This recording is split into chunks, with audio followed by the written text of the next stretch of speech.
Fala, filhotes, vocês estão vivos? No vídeo de hoje nós vamos falar um pouquinho dessa obra aqui, ó. Cadernos de Ciências Sociais, Sociedade em Convulsão, Revoltas e Resistências, do Colegiado de Ciências Sociais da editora Porto de Ideias do Centro Universitário Fundação Santo André, número 4 de 2013.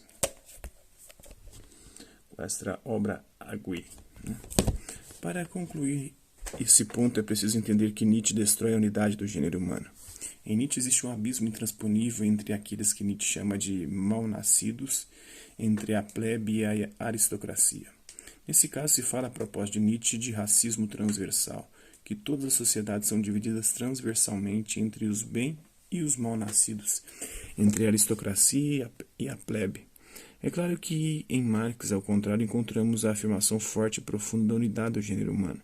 A crítica que ele faz à sociedade burguesa e capitalista é que a sociedade burguesa e capitalista desumaniza os explorados, reifica os explorados, transforma os explorados em coisa, né? A denúncia da reificação, da redução à coisa dos explorados só é possível e compreensível quando se parte do pressuposto da unidade do gênero humano. Agora, dito que Nietzsche é não só totus políticos, mas também profundamente reacionário. Isso não significa que não podemos aprender nada com Nietzsche. A tese que sustento no livro é que podemos aprender com Nietzsche desde que entendamos que ele é um filósofo profundamente reacionário, segundo Domênico Losurdo, né? Em consonância com os artigos que compõem os Cadernos de Ciências Sociais, número 4, queremos deixar registrada uma questão sobre a exploração da força de trabalho que vem se tornando mundial. Observemos a princípio que o estudo realizado há décadas da relação entre capital e trabalho no Brasil permite constatar que o único objetivo do capital é o de expropriar ao máximo a força de trabalho com o mínimo nenhum compromisso humano.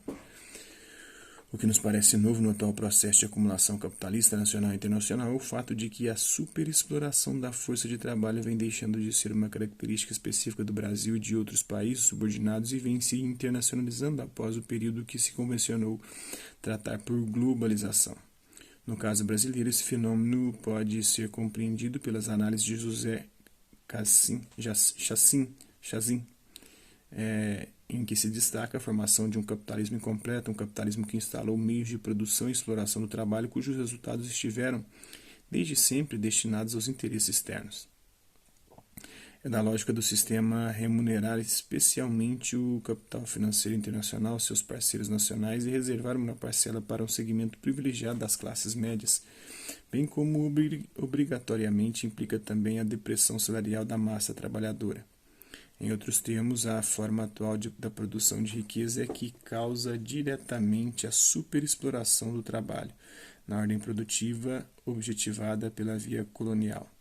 A superexploração do trabalho caracteriza o Brasil desde a implantação do seu verdadeiro capitalismo, né?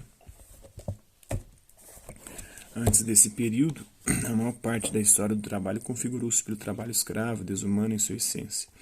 A modernização não extirpou as perversas bases dessa exploração. A forma restringida do capital neste capitalismo hipertardio necessitou, como necessita, da superexploração da força de trabalho na medida em que se viu obrigada a uma acumulação dual para o atendimento dos compromissos oriundos de sua subordinação ao imperialismo.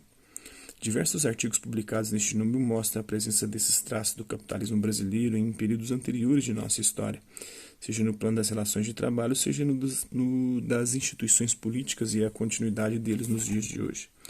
Podemos afirmar que após a globalização, após a internacionalização do capital, a superexploração do trabalho vem se expandindo universalmente, manifestando-se também nos países mais avançados da Europa e nos Estados Unidos da América.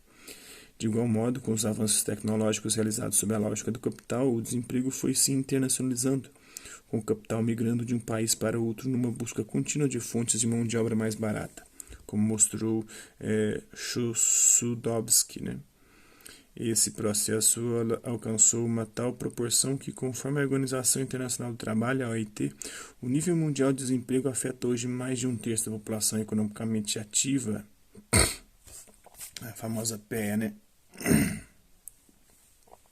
Diante desse quadro, resta concluir mais uma vez que a luta pela instalação de uma sociabilidade humana requer a ultrapassagem da regência social do capital, requer a interferência direta das massas populares na orientação e condução da sua realidade. É do que trata alguns dos colaboradores deste número. seja homenageando e retomando a análise de pensadores e militantes que travaram essa batalha, seja abordando as novas formas de resistência e mobilização que vêm sendo elaboradas pela classe trabalhadora de diversos países. Agora os artigos em si, né? A apresentação da obra, né? Depois uma entrevista com Domenico Losurdo. No artigo de Ivan Cotrim, é posto no centro de análise o pensamento de um dos mais importantes pensadores marxistas do século XX, o Ernest Mandel. A despeito da sua vasta produção intelectual, Mandel não teve a projeção nos meios acadêmicos ou associações de classe ou mesmo partidos revolucionários que fez por merecer. Sendo autor de estatura teórica revolucionária inconfundível, Cotrim se dedica a expor um dos mais importantes ângulos dessa sua produção, que é a crítica da economia política. As análises de Mandel permitiram alcançar o máximo possível de compreensão do capital do século XX, já que acompanhou com rigor científico até sua morte em 1995 os movimentos do capital, suas contradições, bem como as crises que sempre tratou como intrínsecas ao capital. O artigo de Leandro Cândido de Souza buscou explorar aspectos de uma nova forma de manifestação política detectada nas ações sociais atuais, pois que se apresentam descentralizadas, não hierárquicas, antidogmáticas, com pautas múltiplas, estratégias diversificadas, composição heterodoxa e com traços apartidários. Nessa linha de análise, as lutas sociais afiguram-se-lhe despojadas de antigos compromissos ideológicos e partidários, sem ainda expressar uma forma definida, mas tentando, contudo, responder às crises que o capital fez irromper. Soraya Moura nos oferece uma excelente descrição da figura intelectual e humana de Clóvis Moura, seu pai, apresentando traços de sua personalidade generosa e de seu procedimento político digno, e outros aspectos sensíveis que não poderiam ser apresentados por outra pessoa que não tivesse sua intimidade com esse intelectual revolucionário brasileiro. No artigo de Marco Vanzulli foram expostos os conceitos de Gramsci e Mannheim, que traduzem sua concepção do papel dos intelectuais na organização da cultura social. No caso de Gramsci, com base no texto 2 do Risorgimento, as derrotas políticas dos concílios de fábrica e a produção teórica dos cadernos do cárcere, o autor expõe a crítica gramsciana da cultura, bem como a sua indagação sobre a ausência na Itália de uma vontade coletiva que orientasse os trabalhadores para a ação política. No caso de Mannheim, com base em seu importante livro Ideologia e Utopia, que se apoia no modelo weberiano, ele apresenta sua concepção de grupo intelectual da liberdade de ação, demonstrando que ele não explica a conexão entre esse grupo e a ação política como ocorre na produção de Gramsci. Esperamos atender às expectativas teórico-ideológicas suscitadas pelos leitores que acompanham este produto anualmente editado. Vamos à entrevista com Domenico Losurdo. Considerado um dos mais notáveis pensadores marxistas da atualidade, Domenico Losurdo nasceu na cidade italiana de San Nicandro di Bari em 1941. Atualmente é professor titular de Filosofia da História da Universidade de Urbino, na Itália.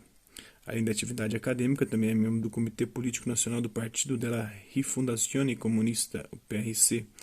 Desde 1988, preside a Internationale Gesellschaft Hegel Marx für Dialektisches Denken e é membro fundador da Associação Marx Século XXI.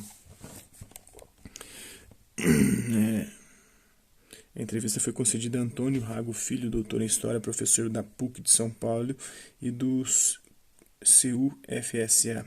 Ivan Cotrim, doutor em Ciências Sociais, professor do CUFSA do CUFSA. E Lívia Cotrim, doutor em Ciências Sociais, professor do CUFSA.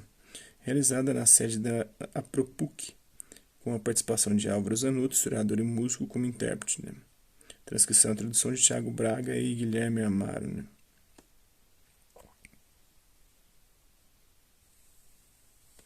Sua atividade intelectual se expressa em uma extensa obra que abarca diversos campos, entre os quais se destacam o exame de pensadores significativos da história da filosofia como Kant, Hegel, Nietzsche, Heidegger e Gramsci.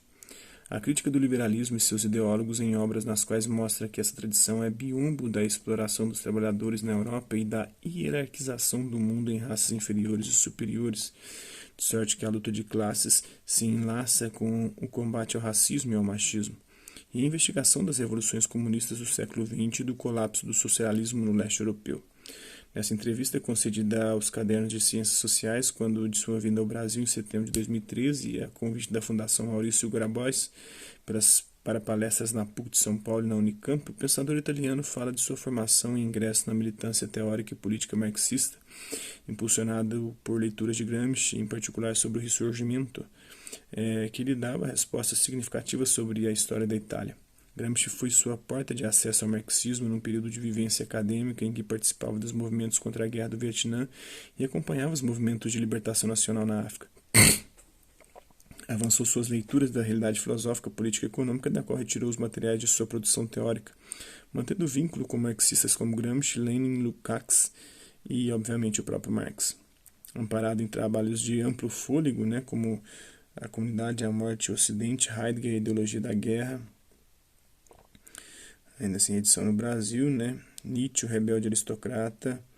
Além desta, foram publicadas no Brasil as seguintes obras de Dominique Lezour, Hegel, Marx, a Tradição Liberal, Democracia e Bonapartismo, Fuga da História, a Revolução Russa e a Revolução Chinesa vistas de hoje, Contra a História do Liberalismo, Antônio Gramsci, do Liberalismo ao Comunismo Crítico, Liberalismo entre Civilização e Barbárie, A Linguagem do Império, Stalin, História Crítica de uma Lenda Negra, A Não-Violência, uma História Fora do Mito, O Pecado Original do Século XX, A Hipocondria do Antipolítico, além de vários artigos em revistas como Crítica Marxista, Margem Esquerda, Princípios e outras. E contrapondo-se à hermenêutica da inocência, Lezour expôs alguns elementos centrais de sua análise do pensamento de Nietzsche e de Heidegger, mostrando que ambos são filósofos políticos, de sorte que não é possível separar as posições filosóficas das respectivas posições políticas, que são profundamente reacionárias. É o caso, por exemplo, das avaliações nietzschianas, seja a respeito de acontecimentos históricos, como a Comuna de Paris, seja acerca de produções artísticas ou filosóficas, clássicas ou contemporâneas. Mas Lezour pondera que, mesmo assim, é possível aprender com ambos, desde que se tenha clareza de que se trata de pensadores profundamente reacionários. Assim, por exemplo, à semelhança de Marx, Nietzsche não hesita em sublinhar o caráter escravista da condição operária, apesar do advento do regime liberal, mas o faz para defender a escravidão propriamente dita, enquanto Marx sublinha o caráter escravista da condição operária para condenar ambas as formas de escravidão. Compreende-se assim seu entendimento da Comuna de Paris como resultado da ação de uma corja de bárbaros que colocava em risco a civilização. A discussão sobre a escravidão e sua necessidade para a existência da civilização vincula-se à destruição da unidade do gênero humano em Nietzsche, que considera a existência de um abismo intransponível entre os segmentos sociais dos bem-nascidos e dos mal-nascidos ou a plebe. Tanto quanto a Heidegger, Lezour mostra o elo entre seu apoio ao nazismo e a equivocada crítica ao desenvolvimento técnico, associado à violência que caracterizaria toda a história humana, e na qual a violência nazista se dilui e é de certo modo absolvida, pois se todos são culpados, ninguém é culpado. A crise atual do capitalismo e as diferentes condições dos Estados Unidos da América e dos países europeus são também abordadas na entrevista, bem como o processo de industrialização da China e sua posição e papel na atual situação econômica e política mundial. Esperamos que a entrevista estimule os leitores a pesquisar e debater temas que, em suas especificidades, convergem para a necessária crítica e combate ao capitalismo. Então é isso aí, só um pouco dessa obra. Espero que vocês tenham gostado do vídeo. Quem curtiu, dá um like. Quem não curtiu, dá um dislike. Quem se interessar pelo conteúdo do canal, é só se inscrever, ativar o sininho e guardar os próximos vídeos e as próximas notificações. Deixe também seus comentários, dizendo o que você está achando dos vídeos, sugestões de temas e assuntos para serem abordados em vídeos posteriores. E colabore com o nosso canal, compartilhe os nossos vídeos e ajude a chegar ao maior número de pessoas possíveis. Gostaria aqui de agradecer aos 1027 inscritos no nosso canal. Agradecer também aqueles que oram por conta de um conteúdo útil, passa por aqui, deixando sua visualização, seu like, seu dislike, seus comentários, que eles compartilhem os nossos vídeos, compartilhem o nosso canal, seja aqui nas plataformas do YouTube ou outras redes sociais. Mas é isso aí. Hasta la vista, até a próxima.